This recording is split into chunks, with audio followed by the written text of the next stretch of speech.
are tuning in to Art of Citizenry podcast. I am your host, Manpreet Kaur Kalra. If this is your first time listening to this podcast, I want to welcome you. For those who have listened before, I'm excited to have you here with me again. Art of Citizenry is a community-supported podcast dedicated to decolonizing storytelling. This allows me to have unfiltered and nuanced conversations that challenge how power plays out in conversations around social, economic, climate, and geopolitical justice. We unpack history to really identify ways we can build a more equitable future. To support Art of Citizenry podcast, please give it 5 stars on your favorite listening app and be sure to subscribe.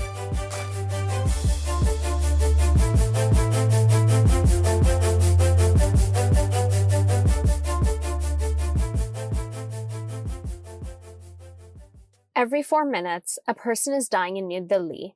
Across the country, India is officially logging over 350,000 cases per day. Deaths are going grossly underreported. Causes of death are being intentionally mislabeled to create this impression that the COVID death rate isn't as bad as it really is. Officially, the death toll is being reported as 3,000 to 4,000 deaths per day. However, in a Time article by Rana Ayub, she cites health professionals stating that the death toll is likely well over 10,000. India's public parks are being used to cremate loved ones as crematoriums exceed capacity with piles of body 10 miles long in some parts of India. Beneath this grim reality lies layers of systemic inequities that prioritize the interests of those who hold the most power over those who are forced to yield it. India's crisis sits at the intersection of neocolonialism, capitalism, and fascism, deeply rooted in a history of extraction and further compounded by various forms of systemic oppression that continues to uphold colonial legacies. Since Prime Minister Modi took office in 2014, India has been in utter disarray. Marginalized communities have been the target of blatant ethnic cleansing, policy decisions have been driven by corporate interests, and dissent has been silenced and punished, and extreme nationalism has continued to threaten the lives of minorities throughout the country. India has a history of human rights violations that far precede Modi's term as Prime Minister. Neglect for human life is a common narrative in a country with such a dense population. To put it into perspective, India has a population of about 1.38 billion, despite being 1/3 the size of the United States, which has a population of 331 million. India's reality hits incredibly close to home for me. It's hard to not be utterly frustrated at times, and at other times, just simply sad to the point that you don't want to talk about it. I've had a handful of family members survive COVID during India's first wave, and this second wave is far worse. I've heard countless cases of individuals not being able to gain access to care because beds aren't available in hospitals. Instead, they have to take the risk of seeing how their symptoms pan out at home. Losing loved ones daily has become our collective reality. Most people have no access to proper care or preventative measures, putting even more loved ones at harm.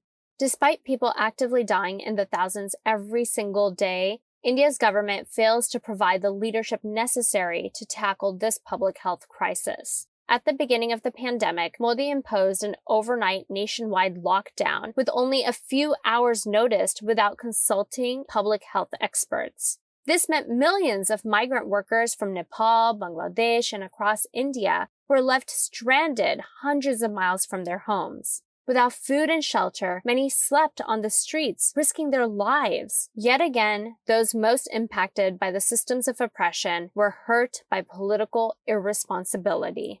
During the lockdowns, instead of investing time and money into building capacity for the larger health system, Modi and his government acted as though they had beat COVID and that a future outbreak was absolutely impossible. So much so that the country's coronavirus task force stopped meeting, touting around the slogan, Atmanirbhar Bharat, a self-reliant India.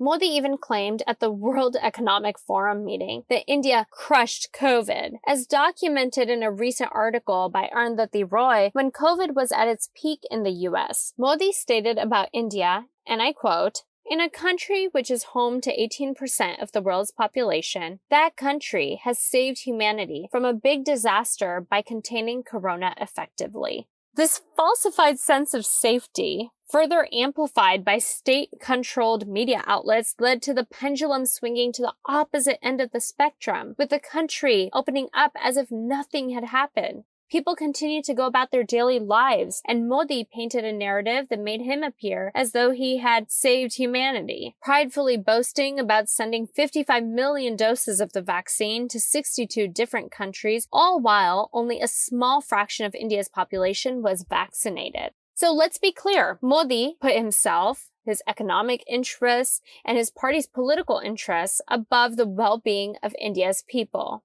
This is a mass murder.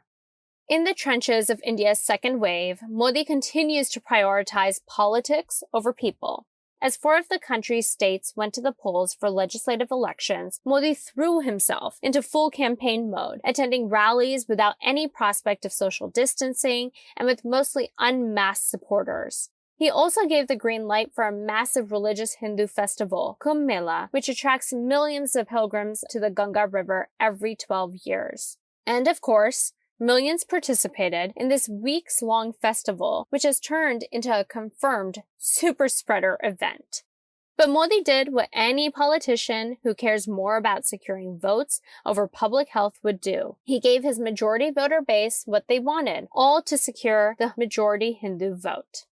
As I mentioned in an earlier episode about the autocratization of democracies, Modi's government is thriving on nationalism, the consolidation of power, and suppression of dissent, all of which are built on structural oppression and exploitation. For example, oxygen is currently the most sought-after commodity in India. What is typically sold for 2,000 rupees a tank is selling for 30,000 rupees.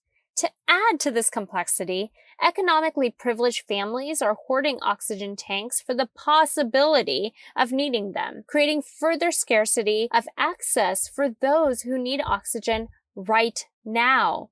If anyone publicly solicits access to oxygen, they are harassed by police and are being painted as anti-nationals. In an attempt to control the narrative and create a false reality, the government is clamping down on people soliciting support. They're even threatening healthcare workers to not express anything that might challenge the government's narrative. The government has gone as far as to get the accounts of reporters banned on social media and their posts censored. Quite honestly, I wouldn't be surprised if this very podcast episode gets pulled down when shared.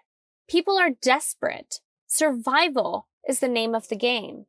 The economic disparity we see playing out is baked into how India operates as a country, with India's poor continuing to suffer and the rich getting richer. Wealth disparity is a real issue, and human lives are valued on the basis of the amount of money you are able to cough up.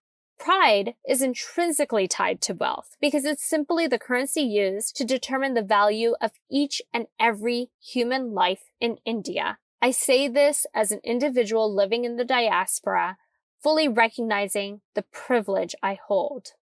To put this into perspective, India has the world's largest all-female community health worker program called ASHA, which stands for Accredited Social Health Activist. 1 million strong and often from rural communities, these women are leading the grassroots COVID response throughout India, actively working directly within their own communities, testing and helping facilitate care. Appallingly, as documented in a recent Time article, these health workers are simply being treated as if they're disposable. Most come from economically disadvantaged backgrounds, don't have access to masks, and are being paid as little as $30 to $40 per month for doing the real work. Now, before you start wondering if that is a livable wage in India, I'm going to provide a little perspective. If a family of 4 in India went to McDonald's and each bought a McSpicy Paneer burger, that one meal would come out to 1/3, if not more, of their monthly salary. To add to this, when these health workers get sick, their care is not being prioritized by the healthcare system. Again, they're being treated as disposable. In the article published by Time, one of these women explained that when she asked for a mask at the start of India's second wave, she was told she didn't need one because she had received her first dose of the vaccine. However, she had to delay getting her second dose because the clinic that she would be getting it at was 5 miles away, and she couldn't afford the cost of the rickshaw to get there. That's the reality. Everyone is trying to make a profit. Even the rickshaws are trying to make a profit off of their customers, which at the end of the day leaves India's poor knocking at death's door.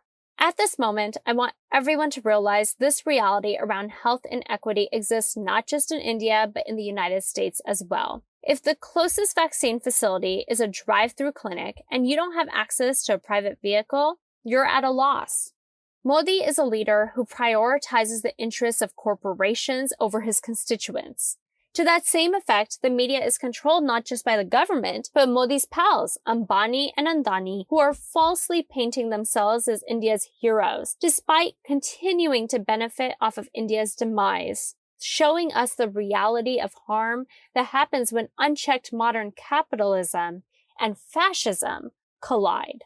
Despite being the world's largest producer of vaccines, India has fully vaccinated less than 2% of its 1.3 billion people. To understand this, we need to come to terms with the ways in which neocolonialism and capitalism continue to influence how we navigate as a global economy. As my guest today so eloquently states, the crisis we see unfolding in India didn't just happen. It's a symptom of an unjust economy that puts profits before people every step of the way. During this episode, I'm joined by Anna Canning of the Fair World Project. Together, we peel back the layers of exploitative power structures influencing the global vaccine apartheid. Fair World Project is really kind of interestingly positioned in this whole world of conversation that we have, that we do what I often shorthand as education and advocacy around fair trade issues. And I think that this conversation about vaccines really touches so much because it looks at the ways that our global system is rigged, and those power dynamics are playing out around the world, and they're also really playing out here at home in the US. And so, we end up doing some work with people internationally, and then also, here within the US, we're members of the Heal Food Alliance and Food Chain Workers Alliance. So we hear a lot also about what's happening with people organizing in communities here that are some of those people who haven't, had the moment yet to hold up their proud vaccine selfie for all these really large systemic reasons.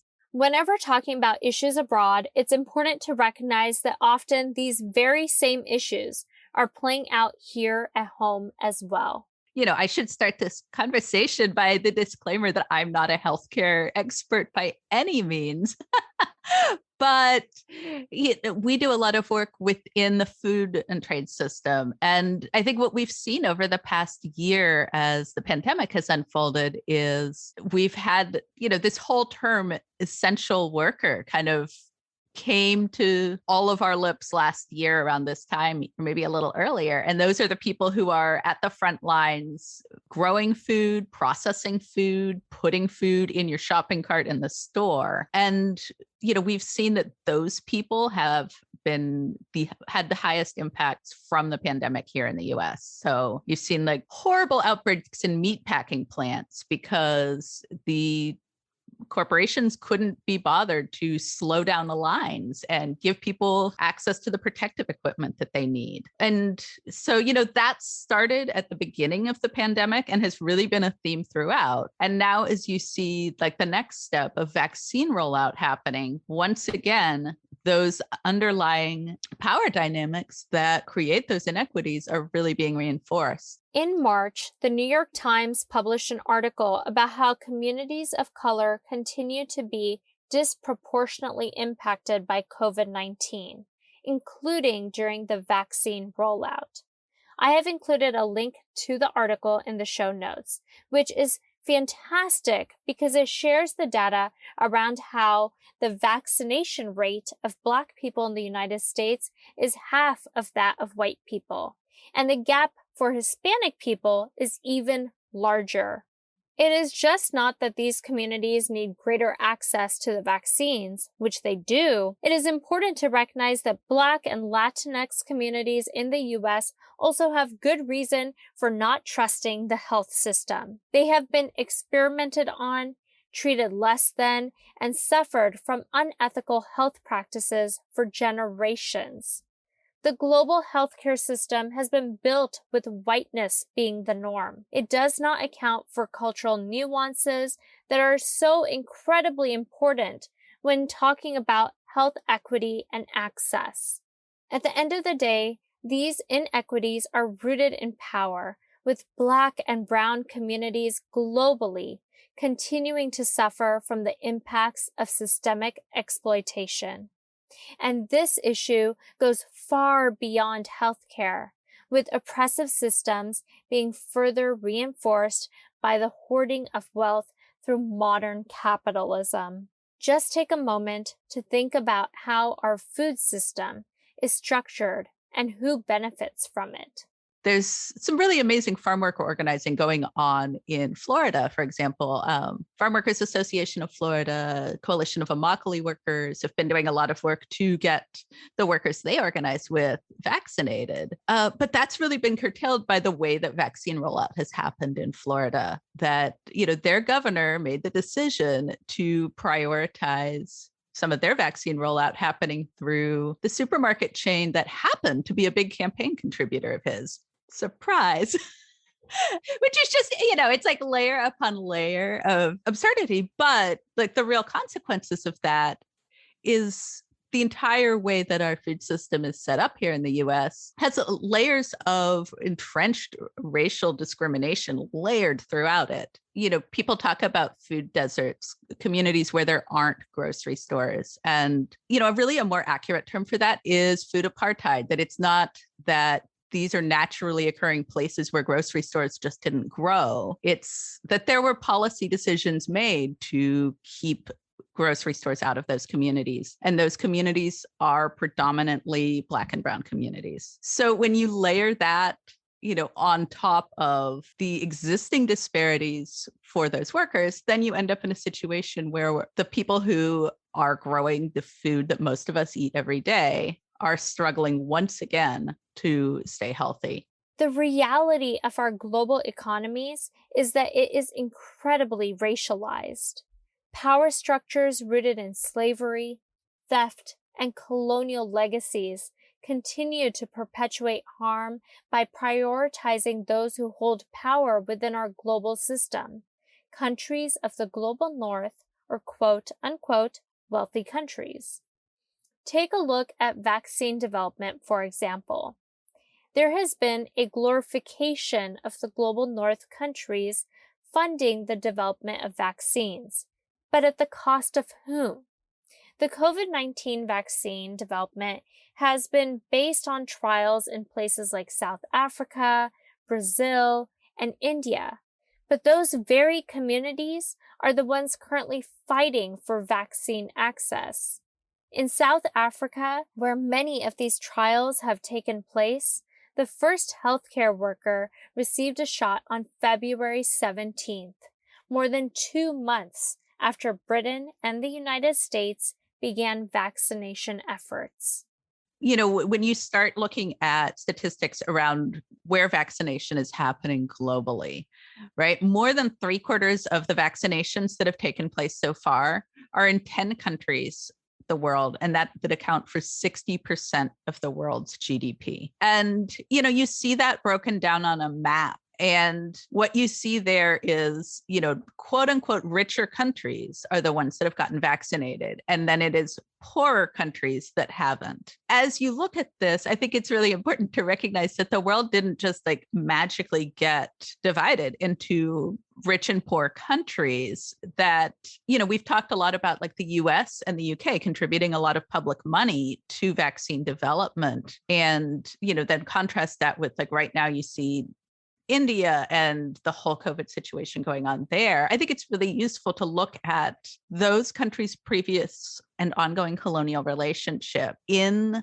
the time where the British Empire had India as one of their colonial countries, they extracted $45 trillion from India, right? So that is an extraction of wealth that has taken place now over centuries and has really created these wealth disparities. When you're talking about the way that power and wealth are distributed globally, you have to look back to that. It's really important to also acknowledge that the extraction continues, that the way that this is being rolled out is further increasing inequities. There's been some news stories talking about how Pfizer, as they've been, settling up deals with various governments around the world to supply vaccine. One of the other things that we've seen is they've been asking these countries to put up, like their federal bank reserves, their embassy buildings, their military bases as some kind of collateral before they will then take orders for these vaccine doses. So this happened in South Africa, and they actually backed down from that. I don't think it's been resolved yet with Argentina or Brazil. But again, what you see is these companies, and there you go, companies and countries are really like, they have a lot of power, sometimes equal, but that extraction is continuing.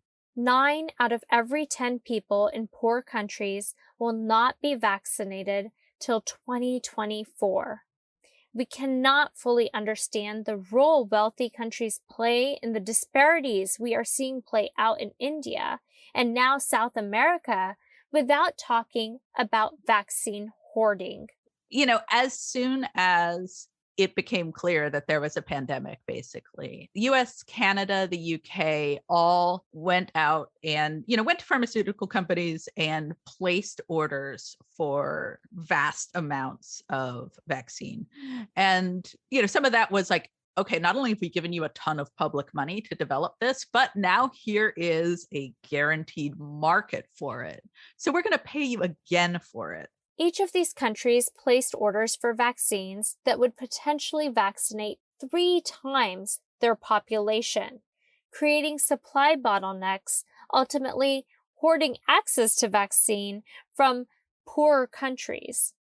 What gets me in this whole situation is that now the same countries that created disparities in vaccine access are turning around and sending quote-unquote aid to countries of the global south, further feeding into this top-down narrative that the global south needs saving and the global north is the savior.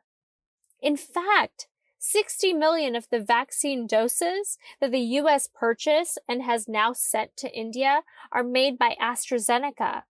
Let's be clear.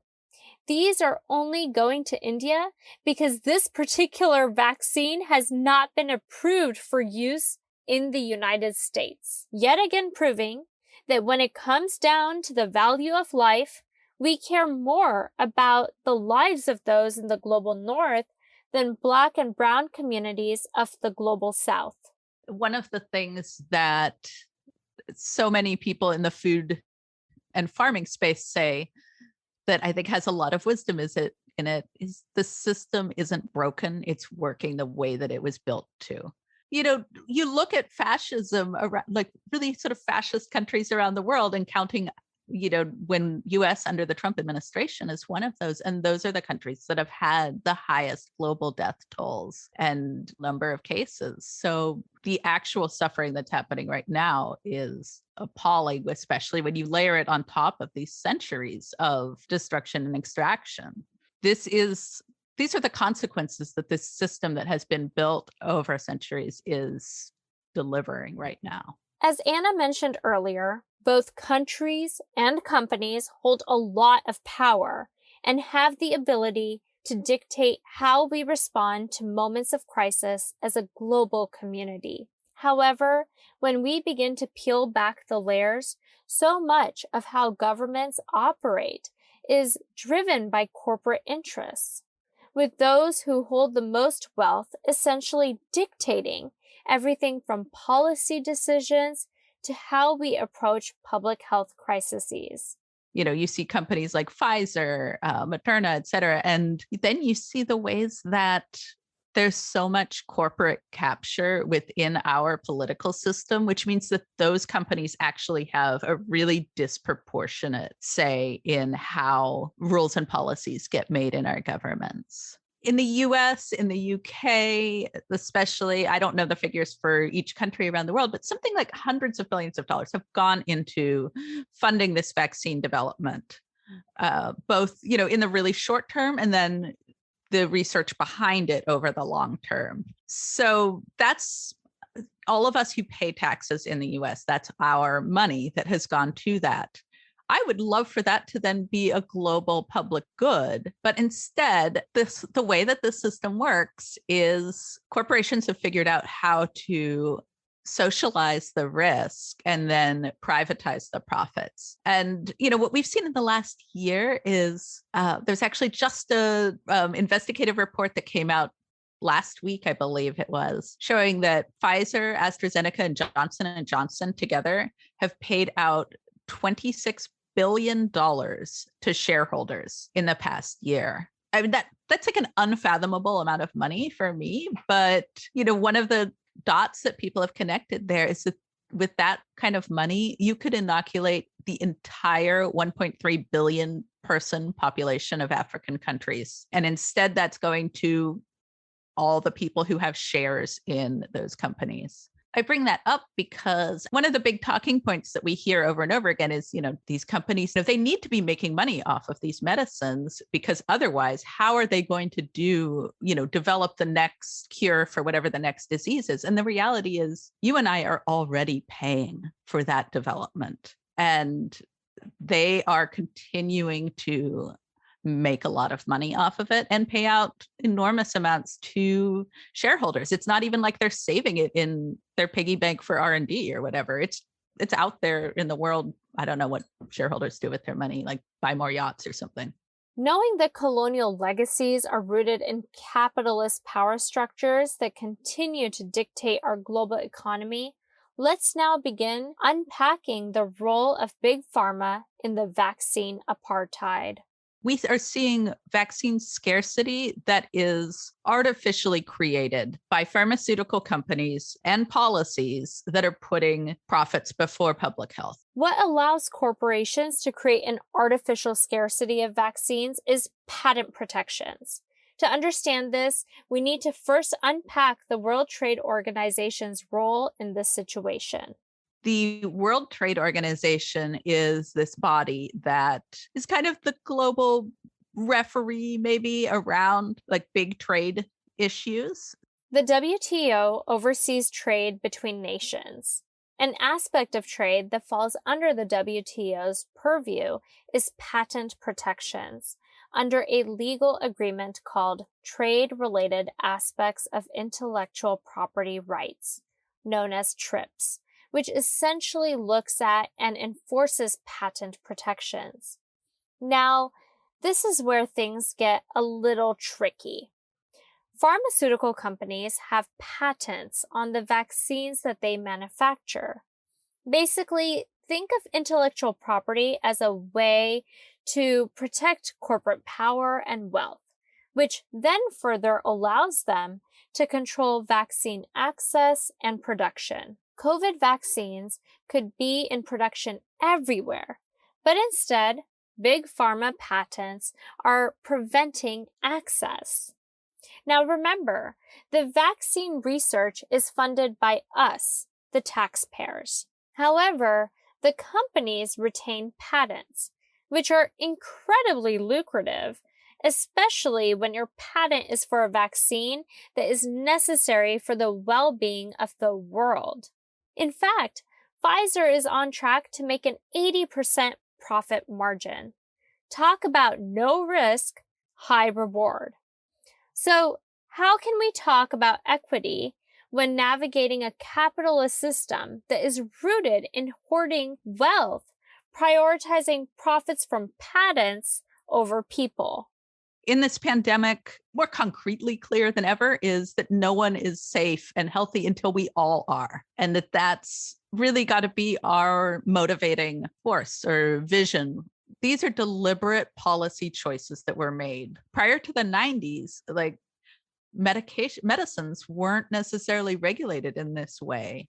There was actually, like, I went down an entire rabbit hole when I was writing a blog post a couple months ago, reading about how, like, I think it was India actually had an entire pre-existing method of controlling and regulating medication that had nothing to do with IP or intellectual property. And then, you know, in the 90s, working with some lobbyists, Pfizer really started pushing for rules to apply the idea of intellectual property, things that, you know, previously we thought about like artists owning the things that they had invented. So moving that concept over to medicine and the things that they were developing. And so, you know, you see like in the 90s then is actually when the trade related protections for intellectual property got put into the World Trade Organization. And that was really a change in the way that we started thinking about medicine. You know, that all comes down to policy decisions have been made. Those things can change. The world existed before them. The world can exist without them. There are people like living now who could imagine that. In most countries, the vaccine is available for free to everyone, regardless of where you get it. But in India, that's not the case. You can get vaccinated for free at a government hospital, but government hospitals are overflowing and vaccine supplies are low. If you go to a private hospital, it costs money to get vaccinated, and where there is demand, there is greed. Vaccine capitalism is the name of the game. The Serum Institute of India is the world's largest vaccine manufacturing company, privately held by Cyrus Poonawalla, whose net worth is $13 billion, with his son Adar Poonawalla as the CEO. When the pandemic began spreading globally, SII decided they would lead the charge with vaccine manufacturing, knowing very well that the financial reward would be immense. Clearly, like, billionaires are just okay with people dying as long as they've got profits. And they wake up every day and continue to make those decisions. And way too many of our policymakers are okay with those decisions. This is where the story gets interesting, especially for those who believe public good should be prioritized over private profits, and that healthcare is in fact a human right. As SII began the vaccine production process, Bill and Melinda Gates Foundation poured in funding alongside firms like Goldman Sachs and Citi, and together they became chief advisors. SII claimed their vaccine would be for India first, and then the rest of the world. But in fact, 80% of SII's vaccine production was sent abroad at incredibly high profits until the Indian government finally forced a ban on exports in light of recent catastrophic death tolls. But all that to say, reportedly, Poonawalla's wealth rose by 85% in 5 months. One of the vaccine partnerships secured by SII was with AstraZeneca.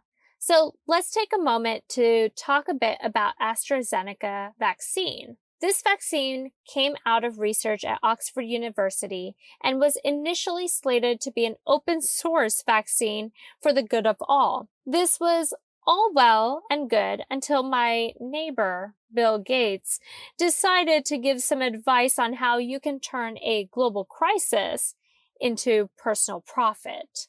In our world, we have apparently granted billionaires the capacity to make public health decisions. And so you see that Bill Gates of the Gates Foundation has really disproportionate say in some things. So like you said, the AstraZeneca vaccine was being developed with public funding, as all of these big vaccines that you're seeing have received substantial public funding. So this vaccine was on its, making its way through development and was going to be a publicly available vaccine that could be distributed then to other countries. Other countries could manufacture it. That information would be out there to do it. And Gates Foundation had this great idea. Don't do that. Hang on to the intellectual property. And then, there's a lot of like machinations in exactly how this works that I'm not the best person to explain, but the end result then is instead those pharmaceutical doses can then be shuffled through a variety of paths to make it to become basically charitable contributions, if the pharmaceutical companies decide that they want to make that. Bill Gates is a philanthrocapitalist who owes much of his wealth to intellectual property law, which is why it comes to no surprise that he is very much against easing up on patent protections to secure the greater good. And so I think you hear a lot in the news about like COVAX is the program that's going to get people vaccinated around the world. The problem is COVAX was created and like nobody's put vaccines into it. Nobody is actually supporting this kind of charitable program that they came up with that was supposed to then take the place of a more freely available people's vaccine. COVAX is a partnership between the World Health Organization, the WHO, and two international groups, the Gavi Vaccine Alliance and the Coalition for Epidemic Preparedness Innovations, CEPI. The goal of COVAX was to manage an equitable distribution of vaccines globally. It aimed to deliver vaccines to poor countries at the same time as rich countries were receiving their first doses. But high-income countries secured bilateral deals with vaccine manufacturers and progressed with vaccine rollouts, and COVAX struggled to obtain enough doses to begin shipping.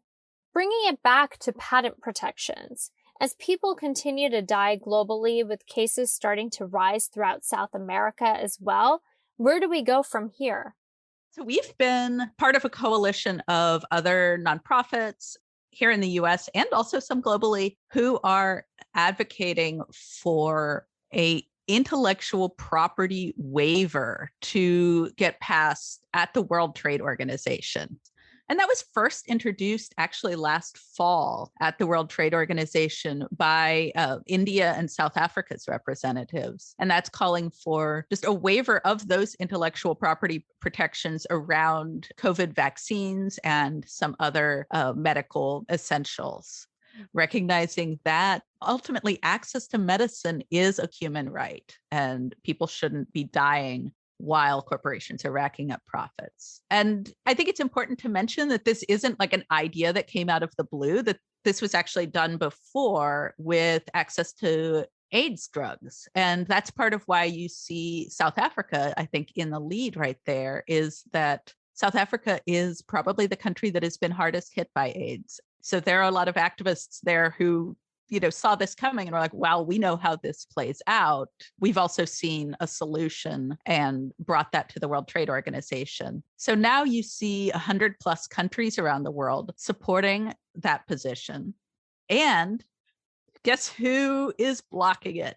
Like if you look at the map that shows who's blocking it, it's the colonizer countries, because they've got the pharmaceutical companies headquartered in their countries, and the pharmaceutical lobbying industry is incredibly powerful. They like one of the things they do with all of those profits, aside from shareholder payouts, is buy really powerful lobbyists. So those are, people who are maybe formerly elected officials. And I think we've heard like kind of abstractly about that revolving door between elected official and lobbyist. And this is a place where you see that really playing out with tragic global consequences. The TRIPS waiver was presented to the WTO back in October 2020. However, the U.S. finally came out in support this week on Wednesday, May 5th, 2021. It took mass carnage before the government decided to take a stand in favor of equity and justice. While it hardens me to know that progress is happening, I would be lying if I didn't mention how disheartened I am to know that corporate profits continue to take priority over human lives. These deaths were entirely preventable. The global community was just late to respond. The U.S. finally coming out in support of the TRIPS waiver is just the beginning. There is still a lack of clarity, and we still need to see how negotiations play out. Catherine Tai, the U.S. Trade Representative who announced the Biden administration's stance on the waiver, stated, "These negotiations will take time, given the census-based nature of the institution and the complexity of the issues involved." While the WTO, countries, and companies continue to negotiate, those who suffer are people, namely Black and Brown communities of the global South, all while the countries that colonized us continue to claim their position as the ultimate heroes of the story, feeding into centuries of colonial narratives that continue to dictate how we operate as a global community. Here in the US, like, we live within this center of power, and the decisions that our elected leaders make really do have global repercussions. This whole example is such a microcosm of the way that the last 500 years have played out, right? Like, you see the US take a policy position that is leading to enormous suffering. Like, they could have just been like, yes, TRIPS waiver now in October when it was first introduced, and like saved untold needless death and so much suffering around the world. Or they could have, dragged their feet. Biden could have changed his position, changed the Trump administration's position when he took office. But again, they dragged their feet. And now you see that we're in this situation globally where the pandemic is taking off. And now, and I want to add too, there's been amazing organizing to get us to this place, even where people are where the US government is supplying aid. But you're exactly right. It's like these terrible policy decisions. And then, like, here's our grimy, like, maybe not best quality Band-Aid to fix the situation. And that is our global system in a nutshell in so many ways. And I think that it's also really important to note in this, like, India is, I think it's the world's largest vaccine producer. So it's not like they don't have the facilities, they don't have the technology to make this happen. It's, once again, corporate power aligned with government power, prioritizing profits over people's health. And that's all playing out in this world of racialized capitalism, where it's not just corporations over people's health, it's some people's health over other people's health as well.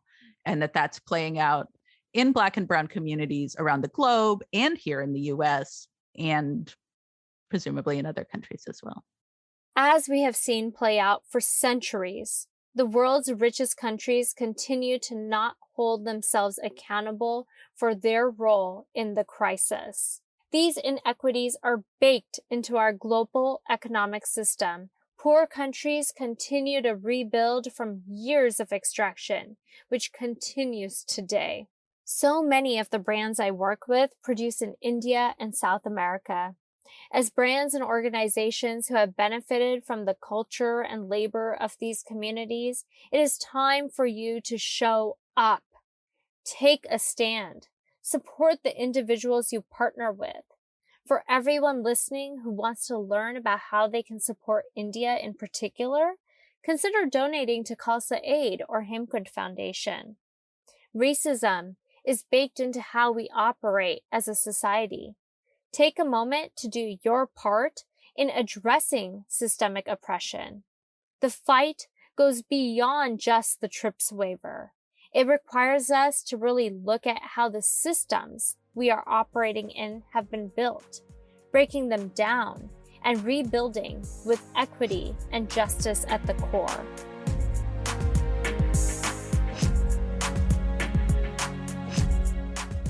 I want to thank you for listening. This episode was heavy. It was unfiltered and incredibly raw. I recognize some of the topics we discussed are deeply traumatizing, and I want to encourage those who may be affected to please create space for communal healing and family. As we wrap up, I want to invite you to stay connected. To learn more about Art of Citizenry and for information on future webinars and workshops, please visit artofcitizenry.com. You can also find me on Instagram at Manpreet Kaura. Please remember to subscribe to the Art of Citizenry podcast on your favorite listening app and give it 5 stars on iTunes. From here on Duwamish land, sending healthy and positive vibes your way.